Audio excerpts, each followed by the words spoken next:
At dawn, on Friday, March 26, 1943, about 100 miles from the Soviet Komandorski Islands, Rear Admiral Charles H. McMorris's Task Group 16.6, comprising destroyers Coghlan, Bailey, Dale, and Monaghan, as well as the older light cruiser Richmond, the flagship, and the heavy cruiser Salt Lake City, was zigzagging at 15 knots and stretched for some 6 miles on a north-to-south line 180 miles due west of Attu when radar detected 5 ships due north. The closest ship was a little more than 7 miles away.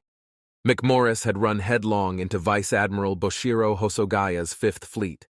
2 heavy cruisers, 2 light cruisers, and 4 destroyers were escorting 2 transports loaded with reinforcements for the garrison on Attu. McMorris hoped to get a crack at the transports, which continued north and out of the way, before the range between him and the lead cruisers closed. He informed Captain Bertram J. Rogers, commanding the heavy cruiser Salt Lake City, that he would conform to his movements. The group was still forming for battle, when at 0840, the heavy cruisers Nachi and Maya opened fire at long range. Maya straddled Richmond with its second salvo, before both heavy cruisers, as well as light cruiser Abukuma, shifted fire to Salt Lake City. 2 minutes later, Salt Lake City opened fire with her forward turrets. At a range of 9 miles, Salt Lake City struck first, hitting Nachi, Hosogaya's flagship, with her 3rd and 4th salvos, starting a small fire. Hosogaya took full advantage of his ship's superior speed to close the range, not only forcing McMorris to abandon any idea of attacking the transports, but also forcing him to retire southeastward. McMorris got a break when Nachi suffered an avoidable electrical failure, temporarily silencing her guns. With her guns trained skyward, Nachi took 3 8-inch hits in 6 minutes from Salt Lake City. One struck the mainmast, severing communications. Another struck the starboard side of the bridge, killing several men and wounding many more, while the third exploded in her torpedo tube compartment, causing more casualties. Nachi hove to, so as not to mask Maya's fire. Maya fired steadily at the old swayback, the crew's affectionate nickname for their low freeboard treaty cruiser, and for some 30 minutes, Captain Rogers blithely zigged and zagged, chasing salvos, and managed to avoid damage. Rogers would ask his executive officer, Commander Worthington S. Bitler, "Well, Worthy, which way this time?" Time and time again, Rogers called it right. Grinning, he would say, "Fooled 'em again, Worthy." Meanwhile, light cruiser Tama departed, standing between the transports and McMorris, and eventually disappeared over the horizon, while Maya and Nachi maneuvered to cut off the American group from their base. The duel between Salt Lake City and Maya lasted for more than 3 hours. Maya launched 8 torpedoes, all of which missed. But about 30 minutes into the action, at 0910, Rogers's luck ran out, and a shell from Maya struck Salt Lake City's starboard seaplane, killing 2 men. The aircraft was jettisoned, but Nachi was struck again. Credit in this instance likely goes to the good work of the destroyer Bailey, which sent a 5-inch round improbably through a gun port into the cruiser's forward main battery turret, starting another fire. All Japanese ships checked fire. With Nachi smoking, McMorris maneuvered for another try at the transports. The point of his group spending long days and nights cruising the freezing waters of the North Pacific was to intercept enemy attempts to reinforce its Aleutian garrisons. At 0930, as the American line turned northward, Nachi's main battery came back online. A shell, likely from Nachi, struck the swayback's quarterdeck. Hosogaya began zigzagging, deliberately trading his speed advantage to bring more guns to bear and guard against a torpedo attack. Tama had returned, but McMorris allowed Rogers to exit the column to chase it away. Salt Lake City fired 8 salvos at Tama, forcing the old light cruiser to retire. As Maya and Nachi relentlessly closed the range, showering Salt Lake City with shell fire, straddling the ship, the shock of the cruiser's own guns disabled the hydraulic unit on the steering engine. Anticipating the problem, the crew had preemptively rigged a diesel boat engine, but the temporary fix limited the ship to rudder changes of no more than 10 degrees for the rest of the battle. Some 200 shells from one of the cruisers, using ammunition tipped with blue dye, fell within 50 yards of Salt Lake City, shrouding it in a curtain of bright blue water. More than once the group thought Swayback was lost, but each time she emerged intact.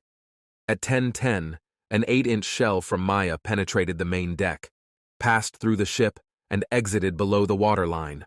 Starting at 10:18, McMorris's destroyers deployed smoke screens. As 1100 approached, McMorris was pushing toward Kamchatka at a brisk 30 knots. Richmond was in the van, with Salt Lake City following 3,000 yards astern. The destroyers were on the port beam and quarter making smoke. The group stood some 550 miles from Adak, but only 420 miles from the Japanese base in the Kuriil Islands. The Japanese ships continued to expend prodigious amounts of ammunition and numerous torpedoes with gratifyingly little effect, as American smoke continued to frustrate their aim. At 11:03 hours, Salt Lake City was hit for the 4th time. The hit caused the aftergyro and engine rooms to flood, so much so the cruiser took on a 5-degree list to port. Yet the ship kept firing and maintained full speed until 11:25, when damage to the oil manifold put the after fire room out of commission. McMorris ordered the destroyers to attack with torpedoes, but quick work to bypass the damage and get Salt Lake City moving again prompted McMorris to cancel the order. Time was working against Salt Lake City. At 11:50, the ship's condition worsened dramatically. Seawater in the fuel put out the burners, dropping steam pressure so that power was lost. The Old Warrior drifted to a dead stop. Rogers attempted to signal speed 0, but a shell tore a hole through the signal flag. He sent a report to McMorris by radio in the open. The enemy heavy cruisers closed on his port quarter, some 19,000 yards away, while the light cruisers held to the same distance on the starboard quarter. Enemy destroyers had already begun to launch torpedoes. Salt Lake City returned fire from her stern turrets, but by then she had already expended 85% of her ammunition. Behind the smokescreen, Richmond and Dale closed on Salt Lake City and prepared for the possibility of removing the crew, while Bailey, Coghlan, and Monahan reversed course and valiantly charged Maya and Nachi, resulting in 2 hits on Bailey that killed 5 men. Before they had gone 5 minutes, the destroyers observed the Japanese group inexplicably altering course for the west, breaking off the action. Hosogaya was low on fuel, had shot off more ammunition than Japanese doctrine permitted, and had the transports to consider. Together, Nachi and Maya had fired more than 1,600 rounds of 8-inch ammunition, for which they obtained a not-so-grand total of 6 hits.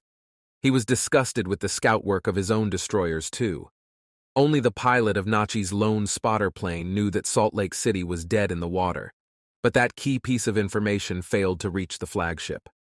When Salt Lake City fired the last of her armor-piercing rounds, which were tipped with blue dye, and switched to high-explosive rounds, which plumed white, Hosogaya apparently had misinterpreted shell splashes from Salt Lake City as bomb splashes from aircraft, as Japanese ships were observed to be firing their anti-aircraft guns at high elevation.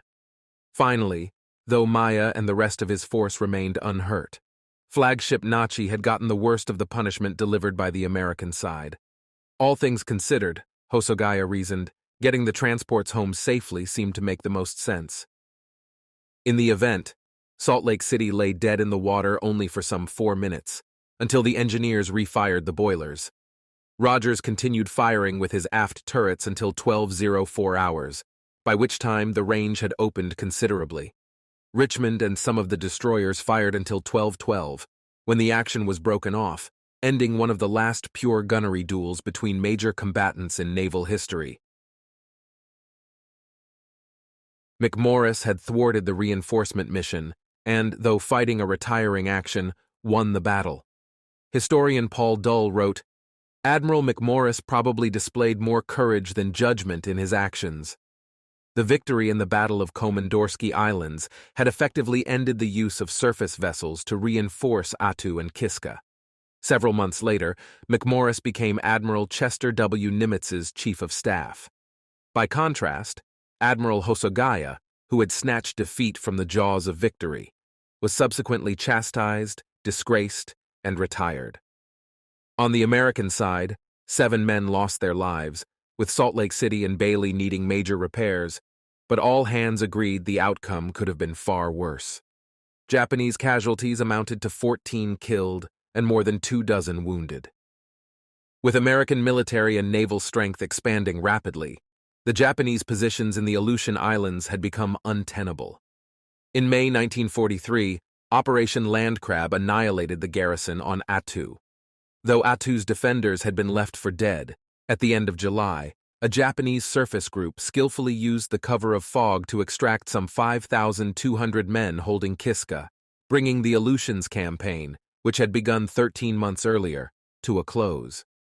Free of Japanese military and naval activity, the American sector of the northern flank, which was typically skirted by Soviet merchant ships carrying vital Lend-Lease supplies from the U.S. West Coast to the Soviet maritime province, was secure. Thanks for watching. Consider subscribing if you enjoyed this video.